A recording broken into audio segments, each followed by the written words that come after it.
Baik, mungkin untuk Dokter ahli Firman Wijaya ini mau menerangkan apa, penasihat hukum? Tentu masalah pidana, ya, pidana pada umumnya. Kemudian ada spesialis-spesialis yang mungkin agak berbeda penekanan-penekanan baik dari di antara dua ini, Pak. Tapi pada umumnya pasal 338, pasal 340, 55 itu tetap kita stres. Oke, yang satunya akan yang menerangkan sama juga. ahli sama. Ya, sama, Pak. Baik, yang kemudian mohon kita berikan waktu kurang lebih 1,5 jam. Boleh, untuk pada Pak penasihat Firman. hukum Ya. untuk bertanya. Silakan. ya. Apa Langsung masih- sendiri terusan baru, tapi dalam waktu 1,5 jam pada Oke, dua orang tapi saksi. maksudnya mereka di dalam, Iya, nggak apa-apa. nggak apa-apa. Oke. Ya, silakan. Baik. Bersama-sama. Baik, Saudara Ali, Saudara Dr. Firman. Dr. Firman, apakah keilmuan saudara di S3-nya bidang apa? Terima kasih Yang Mulia Pak Penasihat Hukum yang kami hormati, Pak Jaksa Penuntut Umum. Saya sedikit agak mempertegas tentang surat tugas saya. Ada satu lagi dari Asafiyah yang jelas ditunjuk sebagai ahli yang diajukan oleh kantor Pak Herman Umar kaitan dengan perkara ini. Baik, yang kemudian yang kedua kaitan dengan posisi yang saya sebagai anggota peneliti beberapa kali di Badan Pembinaan Hukum Nasional, di Konsorsium Reformasi Hukum Nasional, kemudian juga ada struktural perguruan tinggi. Riset penelitian ini memang terkait dengan konsep killing intention dan causa in effect yang ada kaitannya dengan delik-delik pembunuhan. Itu satu sisi. Pendalaman terhadap keilmuan saya menyangkut justice collaborating dan participating witness atau whistleblower. Kira-kira itu yang spesifik lainnya ya soal kaitan dengan politik hukum pemidanaan di Indonesia. Baik, ahli. Yang hampir sama dengan beliau. Apakah ahli pernah menjadi seorang ahli baik di penyidikan maupun di tingkat pengadilan? Ya, terutama delik-delik khusus, ya, saya sering menjadi ahli, Pak Penasihat Hukum, baik kasus-kasus menyangkut tindak pidana korupsi, economic crime, terus kemudian ya tindak pidana khusus lainnya. Baik, tadi ahli menjelaskan masalah killing intention. Coba saudara ahli jelaskan atau terangkan apa pentingnya doktrin killing intention dalam kasus-kasus pembunuhan? Makasih Yang Mulia yang kami hormati, Pak Jaksa Penuntut Umum, Pak Penasihat Hukum. Killing intention dan cause and effect itu sebenarnya rangkaian sebuah konsep yang terus dikembangkan dari pemikiran yang berangkat dari aliran yang ditawarkan oleh Jurgen Habermas. Dia mengatakan between fact and norm, antara fakta dan norma itu seringkali dalam pengungkapan suatu kasus ada faktor-faktor penyebab yang sifatnya bisa single causes, bisa bersifat penyebab tunggal, bisa multiple plural causes, bisa sifatnya jamak. Plural itu jamak, ya, artinya banyak faktor. Nah, tetapi di dalam pengujian between fact and norm, antara fakta dan norma itu ada syarat, ada condition yang diperlukan, Yang Mulia. Yang pertama adalah necessary elemen yang paling mutlak. Kemudian yang kedua adalah sufficient elemen atau sufficient approach, yaitu perbuatan-perbuatan atau peristiwa yang dipandang cukup. Cukup itu dalam konteks bagaimana? Ini dalam beberapa riset ini kaitannya dengan perbuatan, hubungannya dengan Van Het instrumen itu alat atau sarana, kemudian Van Het Gevolg atau akibat yang muncul. Nah, rangkaian perbuatan, alat dan akibat itulah yang akan diukur dari apa yang disebut single cause untuk penyebab tunggal ataukah multiple cause effect. Nah, dalam konteks ini memang saya melihat dalam doktrin cause and effect ini yang paling diperhatikan adalah faktor yang mencari hubungan antara penyebab dengan akibat yang paling dekat. Sehingga kalau berkaitan dengan kasus-kasus pembunuhan, Yang Mulia, terutama menyangkut mort misalnya, yang sifatnya ada perencanaan, ya, kemudian ada dotslah, ya, atau first murder ataupun katakan second murder dalam beberapa komparatif itu mengukur antara perbuatan dengan alat serta akibat itu dalam konteks moment of death, ya, kapan perbuatan dan alat itu serta akibat itu yang menentukan, yang paling menentukan kematian seseorang.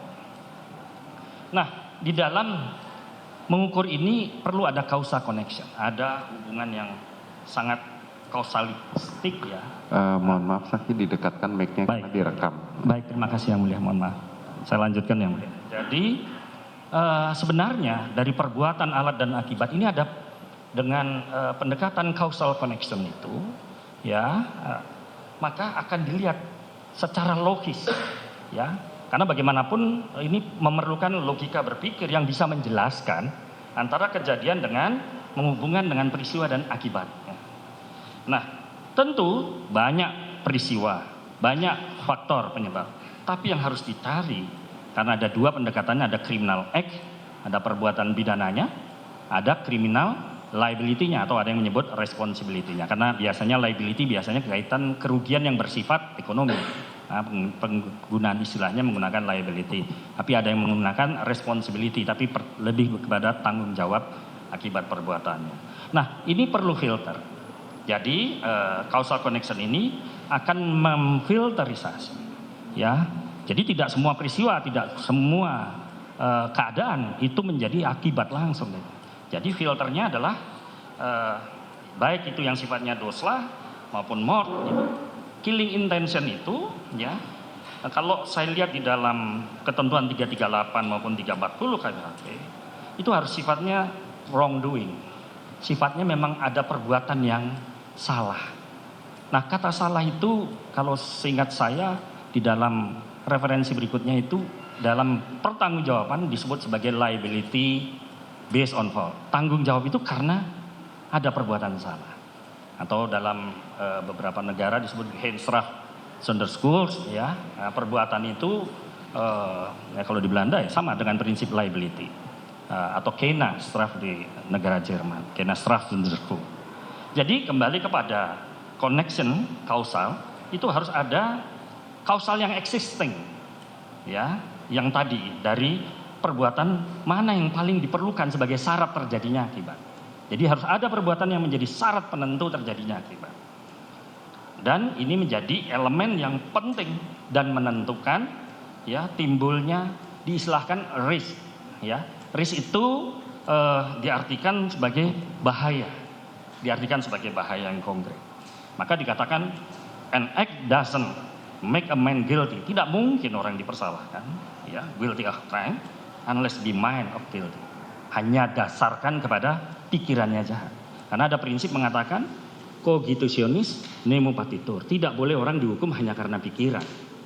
Walaupun pikiran itu dalam konteks mesra, ya, itu memang ada pada bagian dalam yang sulit diukur.